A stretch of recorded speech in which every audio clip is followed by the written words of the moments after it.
सिर्फ कोचिंग नहीं, स्वाभिमान एक पहचान है, जहां रेस्टोरेंट के सपनों को मिलता एक नई उड़ान है।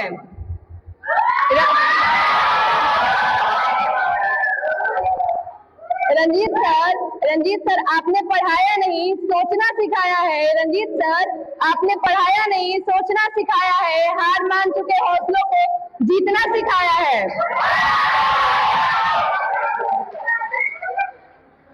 सख्त अनुशासन और दिल में प्यार, सख्त अनुशासन और दिल में प्यार, यही आपकी पहचान बनी। स्वाभिमान कोचिंग से निकले हुए हर स्टूडेंट की अलग शान बनी।